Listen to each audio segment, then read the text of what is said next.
Good evening, everybody, and welcome to another episode of Beyond the Last Man. This is a Europa League edition, and today I have the pleasure of a full panel with the host of our sister show, Jonathan Giles, with Eamonn, Ken Barlow in disguise, and Ian Gunnery.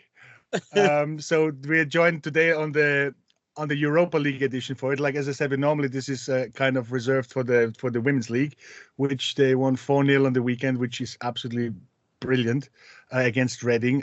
But as I said, we wanted to do one for the Europa League as well because we didn't do anything, and we had on the other show we were just doing the Premier League game.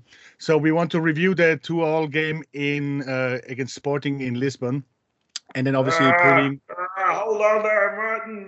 Go on. You can see the little people on the screen there. One of them looks like John Giles. How can we be John Giles if he's John Giles there? He's supposed to be our leader. He's up on the top of the screen there, like the little people. This is the He real is not the real John Giles. The real John Giles is a great man and a great player. And I'm already going to throw my pen. Good evening, everybody. How are we? We're all good. Good evening. Yes.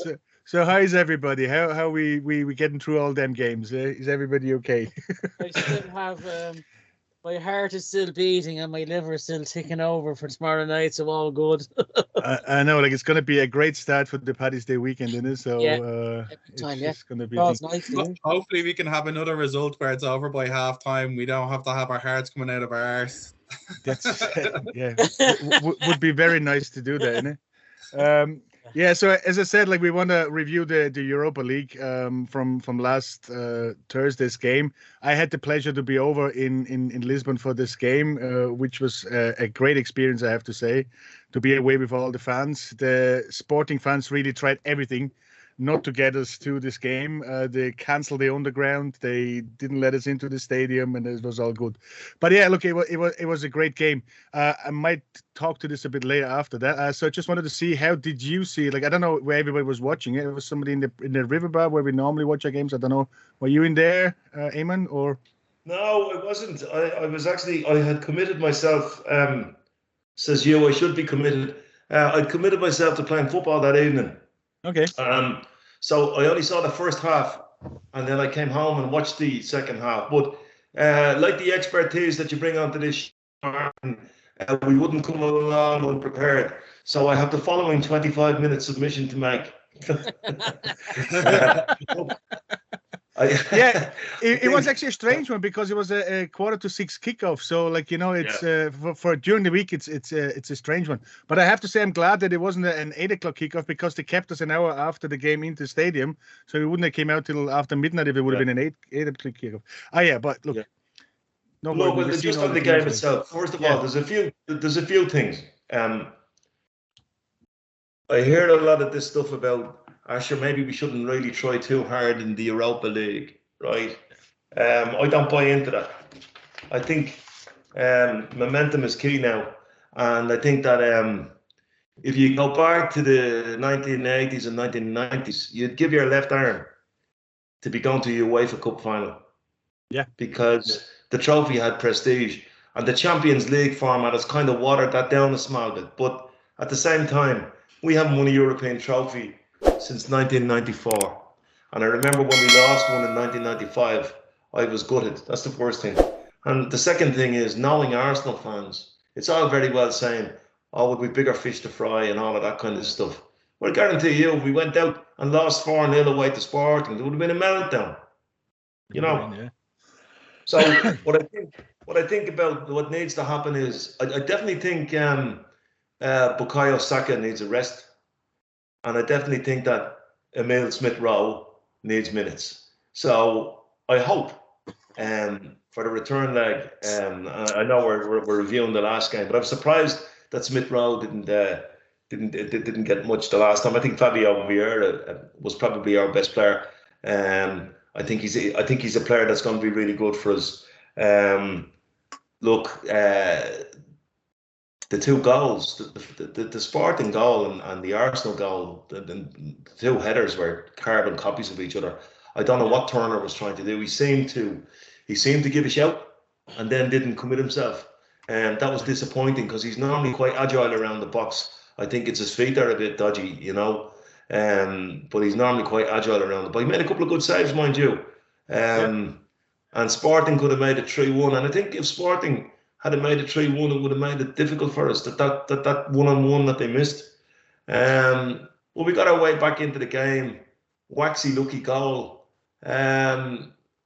But you know, again, Granit Xhaka trying to do something constructive, getting the ball into the box, things can go for you. And I think on the balance of play, a 2-2 draw was a fair result. If the all the way goals rule had been still in play, we'd be coming home celebrating that result, saying it was a great result, you know. So all to play for. You know, Sporting Lisbon are a Champions League team. If you went away to Chelsea when they used to be a Champions League team, I'll say that again. If you went away to Chelsea when they used to be a Champions League team, I'm going to say that again. And you came away with a 2-2 draw away from home, you'd be saying that's okay. Job done. So from that point of view, satisfied enough. Yeah, 100%. Like as I said, like, and I think it was good time as well that they gave a few young players. I think they gave Kivia his first start, and again, it just needs time to bed in, and that's the games we have to give them because at the moment we can't afford them to play in the Premier League, so we need to play our strongest, players in the Premier League. So he gave him a few breaks to a few players on the pitch, and they're not gelling as much as they do in the first team. It's just normal, but they still played well. And I think once Saliba scored, we were all, like celebrating, thinking that's going to be a thing. But then unfortunately, as you said, a carbon copy of our goal made it 1-1. And we had chances as well, and we should have taken it probably. But all in all, I don't think the fans were going home and were, upset that it was a 2-2. So it was actually a very, very good match to watch. So yeah.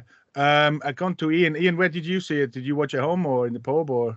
Yeah, watched at home. Kind of just I watched the full game. Kind of watched watched the highlights because I had to go out for some kind of family event. But no, watching the game back, it was fairly kind of close enough. It was closely matched. There was both kind of similar errors as he's mentioned there. I kind of expected it to be a draw, if I'm honest. I thought that it would be a change side. I think Eamonn kind of hit the nail on the head there. There's a lot of kind of tired legs in the team as well. So I think Saka has to be rested. But look, I kind of felt sorry for Kiwar. He hasn't had a lot of game time, and you can't really judge a player off such few games in which to play. And it's any European game is a tough game. Never mind be away from home. So it was a big ask for him, and I think you can kind of see that there was confusion there between Turner, saying he had it, and then kind of ducking out of the way. I don't think he would have done that unless there was a call mentioned. So I mean, I kind of feel sorry for him there. That it's just you'll get those days. But look, I think overall, it was close enough match that I think a draw was probably the fair result. I do think there was good games from the likes of Xhaka as well. I think Xhaka is on form.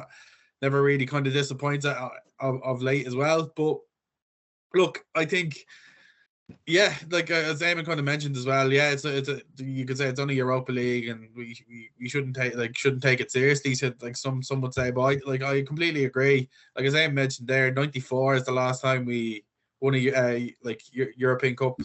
I was born in 94, so to say I probably haven't even seen them win a European Cup. Jeez. Never mind even remember it. I mean, look, I think we need to, momentum is key. You have to build momentum, and I think look, you can see as each game grows and each win that we're pulling along, the confidence that's there. I mean, I don't think if we didn't have that momentum and building that momentum, we wouldn't have the comeback streak that we have, where we've been 2 goals down and pulled it back, or we've gone away to Villa and pulled it back. You can see the more that these players play with each other and gel, that's kind of where it matters. But I think now, look, I think it was a good performance. We can definitely play better. I think when we play in the Emirates, I think it's going to be a completely different game. I think we'll be a lot more. I think there'll be a lot more fluidity. I think we'll be able to pass the ball a lot more, get our passes off. We're like I think we're very closed in. I felt in that game that we weren't really allowed to kind of play out the way that we like to play. But I think we'll get, I suppose, a little bit more of the ball time at home. I feel. I think it should be a better performance. But Ian, you make a very good point there. We weren't able to play out the way we normally do, and the way we played out against Fulham early doors under the same pressure. But while you say fellas getting used to playing with each other, the flip side of that is we couldn't play out because some of the guys weren't used to playing with each other. Exactly. You know. Yeah. So, but we have, as I said it the other night, we have a squad now of 18, not 13. You know. So. Yeah, and they're the games we have to kind of play them, because otherwise they would never play each other, you know. And one thing is that before I go to Jonathan, is like for me, like, I mean, as I said, I went over, and when we left on Thursday morning in Dublin, it was snowing. It was like -1 degree, and when we arrived over there in Lisbon, it was 20 degrees. So I can just as well imagine, like, and I was sweating like going to the reception of the hotel. Never mind, you know. Going in and actually flying over because they were training on Wednesday night in London. Then they were flying over, and look, it's not jet lag, but like it's a shock in temperature. So you all of a sudden, like, you're playing in a different, temperature. There's a bit of humidity there, like, so. Like, to play for 90 minutes under these conditions, and if you're not used to it, like, and you just come from one side thing, must be hard as well. I know they're professionals, but like that just makes a bit of difference for me as well. So that's why I think in the second half they mightn't have the same energy as they were used to. But look, that's what it is. Jonathan, how did you see it? Like, did you watch it? I watched it at home. Okay. On Thursday. I was off at 6, so I missed the first 15 minutes. Yeah.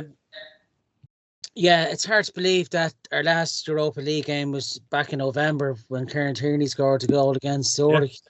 And I think such a long break probably felt, it was probably hard for the players to get their heads back into it again, you know. I remember the last time we played Lisbon, Danny Welbeck scored the winner. That was about 4 or 5 years ago. And it's actually 2018, I think it was, 2018, that's it, yeah. It's 7 years tonight. We were last in the Champions League when and then he scored that screamer against Barca in the Nou Camp. I think that was his first goal for the club. It's hard to believe. It's as Martin said there. The 20-degree heat is a big shock to the system, you know. Especially London was pretty much the same temperature last week. Yeah, probably was even colder, I'd say. Yeah. And like those group of players haven't played really since the Man City FA Cup 4th round game as well. So that was a gap of about 5 weeks of a, you could say, an unsettled squad on the night, you know. I thought in terms of the Martinelli's corner was really well met by William Saliba. He buried his header again, and you can see we're working on set pieces a lot more. You can see that the weekend from Gabriel's header as well. So that's quite pleasant to see. I think it was Inacio got the equaliser for Sporting. I could blame Turner and Kivior, but there's fluidity yet. You know, they're getting sporadic games here and there. You know, I thought Turner should have really came out and cleaned everyone out, but look, he makes up for it. Like Ramsdale, as Eamonn said earlier, he pulled off really good stops when he was asked from long range. So you can kind of blame him for the 2 goals. He could have pushed the second maybe a bit further away. But look, on the night, I thought he had a decent enough game. You know, it was good to see Kivior getting a start as well. You could see he was very frustrated at the end because he knew he made probably the 2 mistakes that led to the 2 goals. But look, he'll improve on that with if he gets good game time. I thought the lad Edwards as well, they used to play for Spurs for Lisbon, gave us a lot of trouble down the right hand side. You know, he played for Victoria when they played at the Emirates. I think he scored there a few years back as well. But I thought Martinelli's run as well, when he went around the keeper and the defender got back to us in the nick of time, I thought that deserved to go because there's some run from the halfway line, you know. Even beforehand. But as Arteta said, we went there, we didn't lose the game, and we've got something to take back tomorrow night at the Emirates. So I think, as Craig said on Monday night, I think we'll field a bit of a stronger team tomorrow night being at the Emirates. I think the atmosphere in itself should get us over the line. I think it'd be a cracking atmosphere being a European night. They'll give us a game. I think they will give us a game tomorrow night, but I'd go for 3-1 at home. I think we'll come out of the blocks quick, and I think we'll get the job done probably in the first half. Yeah, perfect. Now, and that's probably going to bring us straight away anyway to the game tomorrow, because I really think, look, we're playing at home. It's a complete different atmosphere. Like the pitches, they're used to the temperatures. So like it's going to be the other way around now. Like the lads from Sporting, if they come on the free, they're probably going to freeze to death tomorrow.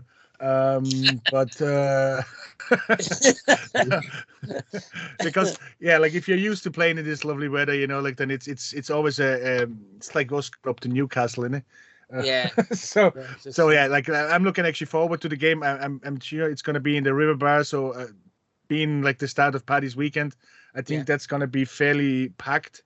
And let's hope we can continue our run, because we came that far now. It's the last 16, if you can get it a bit further, I think that would be really great. And if you can win another trophy, one way or the other, would be a fantastic thing. So just want to think, like, how do you think we're going to line up? I'm going to go with Eamonn first again. So you said like Saka probably not playing and Smith Rowe coming in instead, or? As I say, the first thing, if it's freezing, get on with it. Just get on with it. Everybody has to play in the cold. Get on with it. Okay, well, the thing about Saka is an interesting question, because if you read his own quotes, he says, "I'd much rather be on the pitch playing." Yeah. Right, and then I can sleep for the summer. He's a very strong boy. And when you have a fella like that, it's very difficult not to play him. But I think we could approach this game with enough ability without sacrificing him. Yeah. I really do. I think we could. Trossard can play anywhere. Trossard can play in goal. That fella. He can play anywhere. He's an all-rounder. We've got enough cover for the right-hand side. The only thing about the right-hand side that you'd look at, Saka has a great inclination to cut inside, and then people are expecting he'll deliver a killer cross or a killer blow himself, or else he'll deliver a beautifully disguised pass to an overlapping wide player. Yeah. If you put a right-footed player like Martinelli out on that side, you don't get that. But I think Trossard could do it. So if it was me, I'd be inclined to play Smith Rowe on the left and Trossard on the right, and perhaps either of Martinelli or Jesus through the centre. Yeah. That's what I'd do. I'd also give Odegaard a rest. And I'd put Fabio Vieira into that position. He knows the opposition, and they're not a Premier League team. He knows the type of spaces he can migrate into, and all of that. I think that would be a smart move. Whether he does that or not, now, how would I know? I don't know. I think what would be very instructive is who he plays as the central two defenders. Yeah. Because I think, if he goes with either Holding or Kivior, it means clearly that we're going to hope to win the game, but it's not the be-all and end-all. Because if it's the be-all and end-all, Saliba and Gabriel will be the two centre-halves. True. No? Yeah. I think Tomiyasu will come in. I don't know if Kieran is feeling okay again. Did he come on the weekend? I think he did. Did, yeah. He did, yeah. I think Kieran would play, Kieran would play. And I think that was actually a big thing as well about the game actually in Lisbon, because there was a few illnesses, like, Tierney didn't travel, obviously Trossard didn't travel, like, which would have kind of played probably. Odegaard wasn't even on the bench, so I think, like, if you don't start Odegaard this week as well, like, but I'd say he will be on the bench the same way. If Saka doesn't play, he will be on the bench. So last week we had really a few absentees which we couldn't even replace. So we were, I wouldn't say we were a bit short, but like, like if you would have had Odegaard on the bench, I'd say we could have brought him on. And we didn't. So like, let's hope we have that bench, and I think we can definitely put on. Before you go on to the other lads, my esteemed colleagues, what I'd say is I always go back to the game I went to the week before COVID, and that was Arsenal and Olympiacos, and we had to win the Europa League that year, you know, and we beaten them 1-0 away, right? And they scored after about an hour, so that leveled up the tie. And at the time, the away goals rule was in, and we got a goal back to put us ahead. They scored again. They were ahead on away goals, and Aubameyang missed an absolute sitter in the 93rd minute. Do you remember that game? Yeah. And then Mikel Arteta got COVID. The rest of us already had it, but we just didn't know what it was. But that game always told me it's not like a home Premier League game. It's not. It's much more cat and mouse. Yeah. It's much more cat and mouse than that. Like, and so I don't expect. Jonathan kind of gave his assertion there that we come out with the blocks and blow them away. I think that's more for the Premier League. I think it'll be much more chess-like than that, because of the nature of it. The nature of the competition, Jonathan. Knockout football. It's a different arena. I think it's a bit more cagey, Yeah. That's good point. Yeah. But yeah, so, and like as I said, like I think we will have like a bit of a different team than we had like in Lisbon.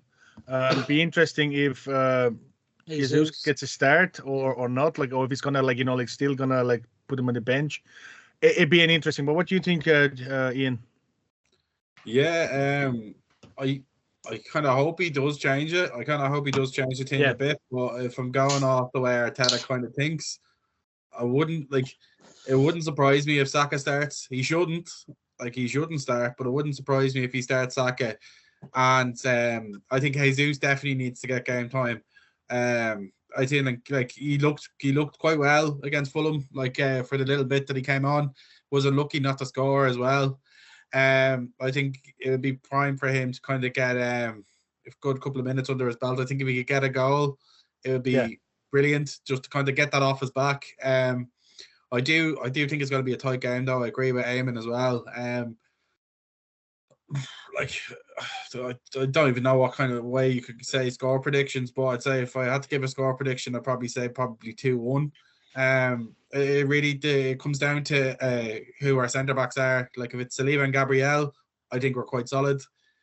If it's Kiwar and the likes of say Tierney, it's hard to know. Like it's really hard to know what way our backline is going to look. But like one side of it is solid, the other side is skeptical. You know what I mean? They can make mistakes, and like okay, there's no away goal rule, but like it's the type of game that, as you said, as Eamonn mentioned, like they're not a Premier League side, so we don't know if we were to go down to an early goal quite quickly, how likely are they to put a rock solid defense, or you know what I mean? You don't want to get into that game, because when you get into that kind of battle, you start picking up injuries. You're having to bring on players you don't want to bring on. Like they just need to do the simple things right, just to have I'm just looking for a professional performance. I just get your passes, get your goal, and then just like you don't have to be trying to push for 3 or 4 goals. If you're winning 1-0 and you're solidly just keeping the ball, getting your passes around, that's all we can ask for. Just ask for a win. Doesn't matter how they do it. I do hopefully hope that Saka and the likes of Saka gets a rest in Odegaard as well, because I think I look at our bench and I like who can replace them, and I really don't know. Do you know what I mean? That's the scary thing. Like, I mean, okay, we have to look at who's chasing us for the league, and you look at Man City, and if De Bruyne gets injured, there's someone to put in place. If Haaland gets injured, there's someone to put in place there. Like, we don't have that flexibility, so we have to play smarter. And just you take chances, like take I suppose risky chances, but at the end of the day, like it's been working. Do you know what I mean? Like we can't fault the process that Arteta is doing. He seems to have the right options there, but I definitely think it will be a cagey game. So I'd say prediction wise, I'm saying 2-1. Okay.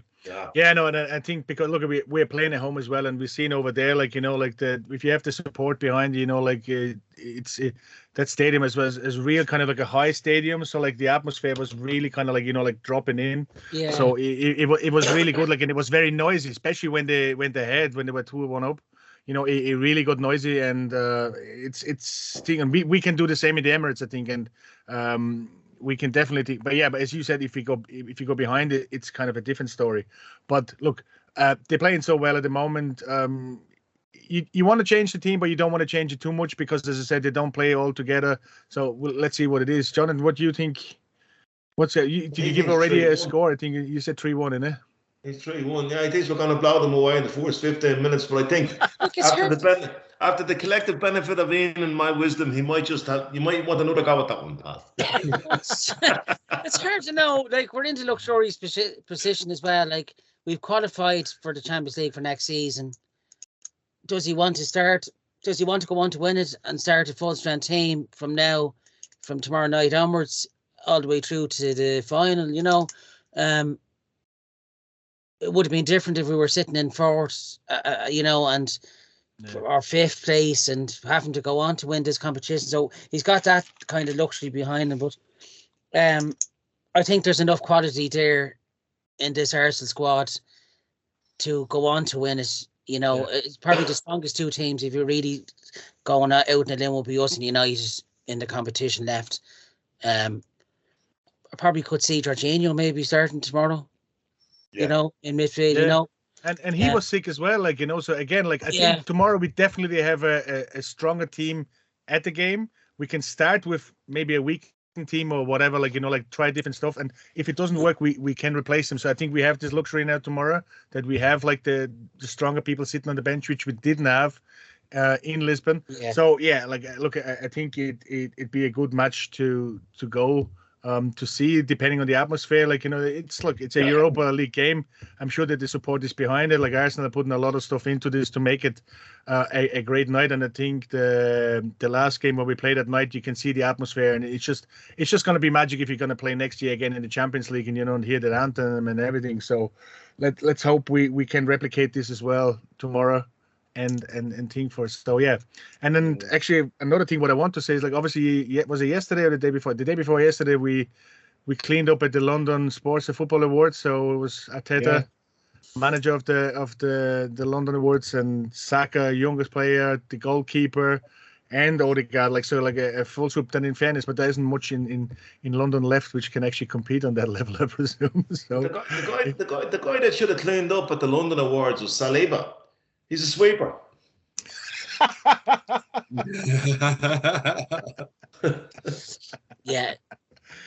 congrats to the boys. I think you well deserved.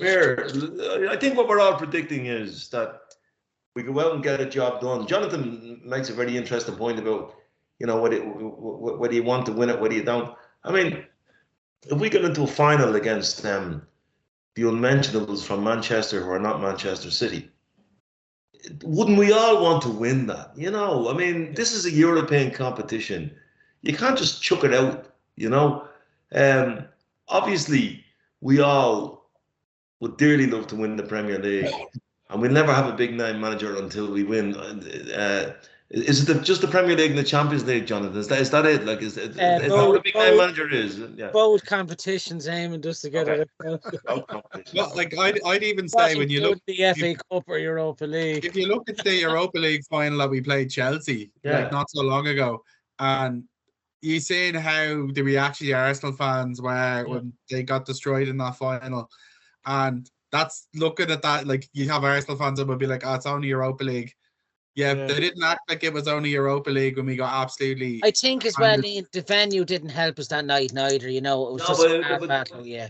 No, it didn't. But you see, at that time, Ian and Jonathan and Martin, that was our lifeline into the Champions League. Yeah. That was so exciting. We'd Yeah. actually blown the top four. Because of that, I just wanted to say that. We're concentrating too much, yeah. I think we're all agreed what's going to happen is we're going to go at this, we're going to win the game, and then the bubonic plague is going to rip through the squad before the Palace game, or else a new strain of a new illness called COVID-23, right? And these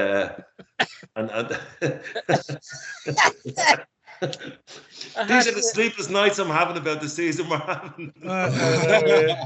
I think an interesting point. An interesting point. Sorry, go on, yeah. Go on. Sorry, go ahead, Ian. Sorry. No, I was going to say, just on that, though, like an interesting point with the Europa League as well, is I've noticed that, look, all going well, Arsenal do win, and we do go through to the next round, that we'll actually know the pathway to the final, because there's going to be the quarterfinal and the semi-final draw done at the same time. Right. So at least you kind of know, right, who, like what way you need to structure the team, like what way it's going to mix in with the league fixtures then as well. So hopefully, that's interesting. Exactly. And the only thing is, like, as our boss always says, like, you know, we take one game after the other. So like, we're gonna play tomorrow. If we're gonna go through, we're gonna think about it when we actually go through. And then the Crystal Palace game is gonna be the next one, I think. Can I just maybe put forward one suggestion as food for thought? I look at the Champions League games, and even if we were in it, some of them leave me cold. Yeah. Group stages and all of that type of stuff.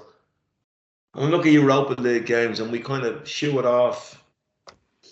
What in the name of God would life be like if the European Super League became more predominant than the Premier League? When you look at the season that we're having and the excitement and the way we're all living in the moment and the way we're all drinking it in, literally and metaphorically, right? But what would it be like? You know, and I think it's important that we kind of don't lose sight of the fact that the bread and butter, and I don't want to sound like a flat cap here, the bread and butter of football is the domestic league. Yeah. It really is. It is, yeah. It's what brings it is. Yeah, it is. The only thing what I want to throw in here, and I don't want to be the devil's advocate, but I just think if the Super League would be coming, whatever is, I do not think that it's going to replace the Premier League. I know, like, whatever they said now, like, you know, if you ever go to a Super League, you can't be playing in the Premier League, blah, blah, blah. But I think the way they were originally thinking about this is just basically like replacing the Champions League. So that they are, like, you know, like you have your Premier League and everybody's playing in the Premier League and you're still playing for a title. But instead Martin, of... Grand, you'd be playing 18 to 20 Super League games, you know. Yeah, but we play them as well now with the Champions League. If you go into a group stage, you know, and if you're playing them, whatever. Look, I'm not saying that Glasgow Rangers. They've already kind of started it though, because they've mentioned there's some Champions League World Cup or something that the last like 5 or 6, I think it's from the last 5-6 years where like from like 2022 or 21 or something upwards, like 25, 26. All those winners will go into this World Cup, and it's just a money racket. Like, well, I tell you what, this is what happens when you have these magical owners that don't understand the game. And in fairness to our owners, at least the debacle 18 months ago with the Super League, right, actually was it was paved with a golden lining for us, because it brought Josh Kroenke closer to Edu, closer to Arteta, closer to the fans, closer to the fan base. I'm on the Arsenal Supporters Trust. We had an evening with him online, you know, and those kind of things didn't happen before. So the anger that was expressed over that move, I believe, has brought the Kroenkes much more in touch with the feel of Arsenal Football Club. Than there had been for years before that, you know? And particularly the fans, Eamonn. That's the point, yeah. The fan power won over, which is quite refreshing to see, you know? Yeah. It won out, yeah. You're right there. The Super League did open the eyes of a lot of owners, yeah. And actually, talking about our owners, like there was a bit of a change today in the board thing. As I said, Stan Kroenke and Josh Kroenke have become the co-chairs, whilst Tim Lewis becomes our executive vice chair. So don't know what that means exactly, but that's what happened today. So there is movement there.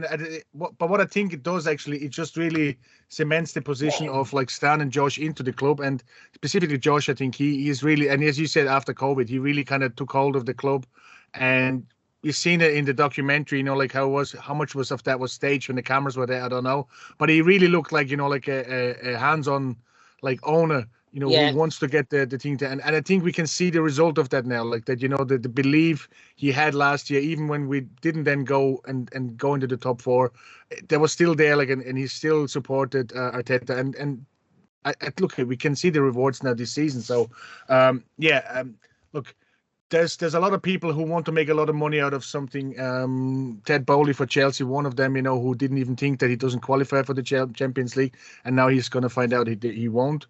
So yeah, there is a lot of things like which we have absolutely no control about. But look, doesn't matter what it is. We just want to go out tomorrow, win that game, go into the next round, and then see who we're going to play in the quarterfinal and in the semi-final, and then just go on Sunday. And guess what, Martin? Just get on with it. Exactly. That's what we all have to do. So I think that should be the catchphrase for this show. Get on with it. Yeah. Get on with it. Yeah. I'm gonna get T-shirts printed for the final. Get on with it. Get on with it. Brilliant. Do you know what? You are a creative psychopath. We're holding you to that now. Martin Slumbo is a creative psychopath. We've seen it here on the show. We've no doubt about it now. He's our man going forward, Martin, on that topic, we need to have one for half time in case we're 1-0 down, saying so frustrating, Deirdre. we can put that on the back.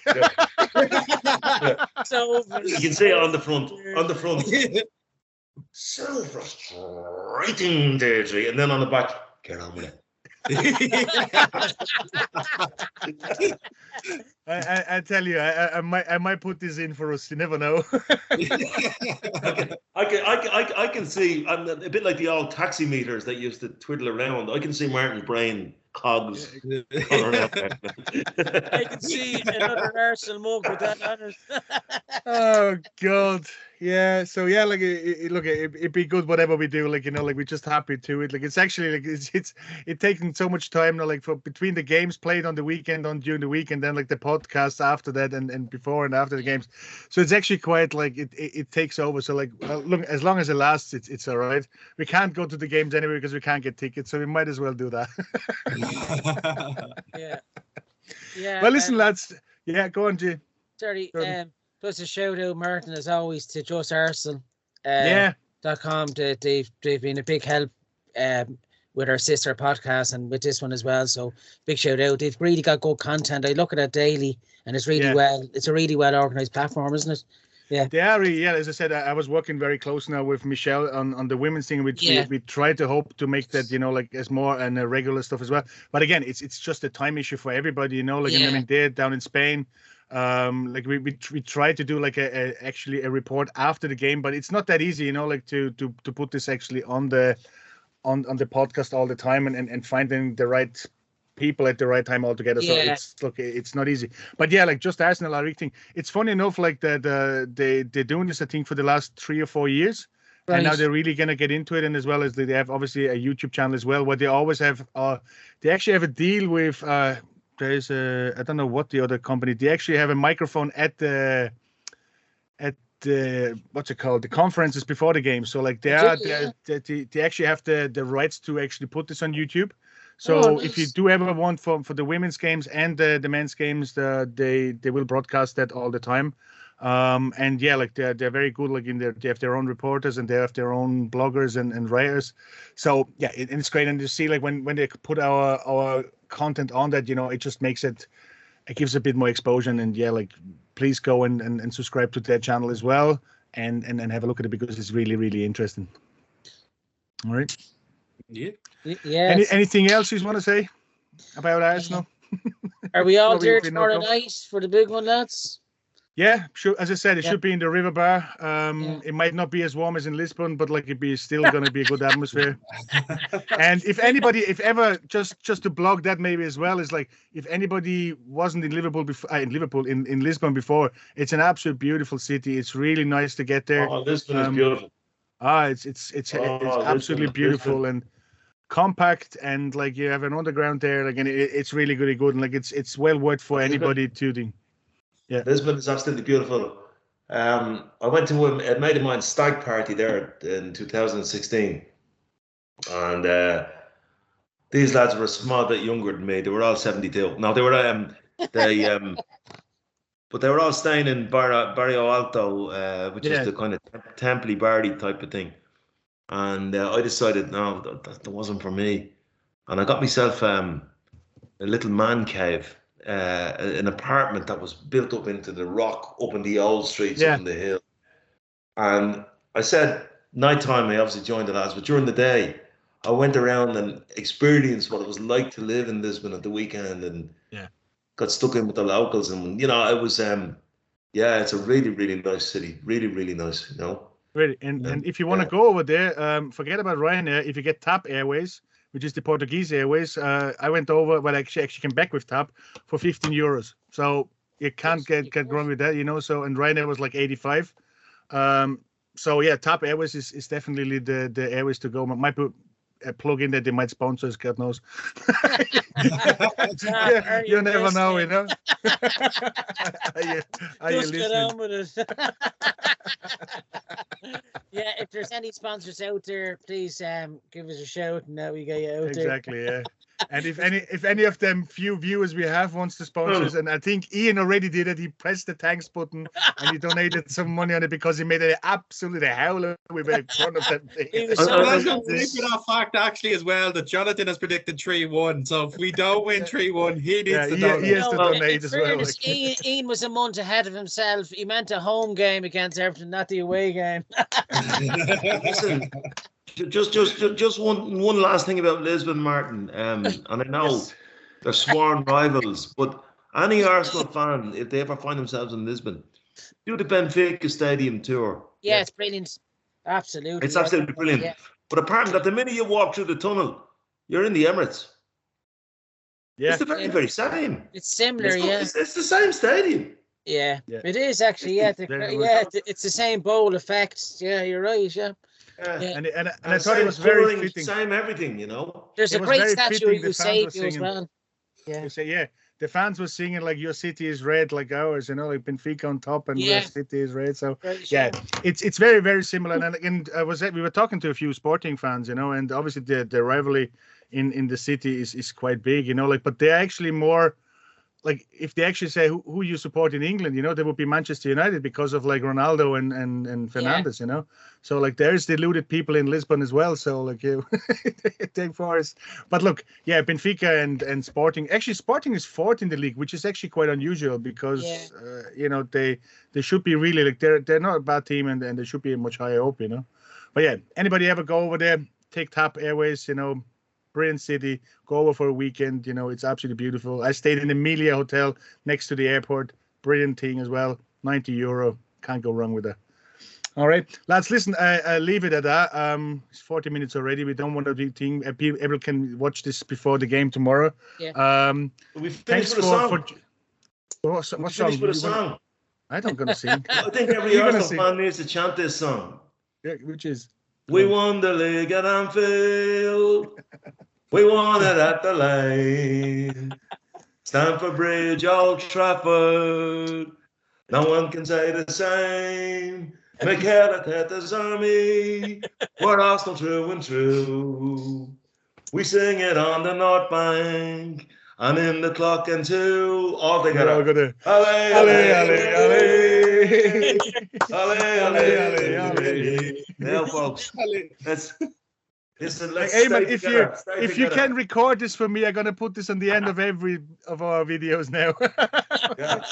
You have the jingle in the front, and then we're gonna have the jingle in the back.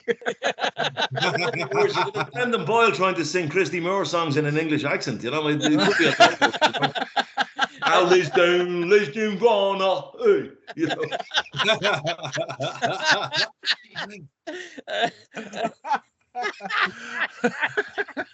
Brandon Our crack was no any India, all man. Yeah. All right, more Merlot than Pirlo going on again. I think we should get that in harmony.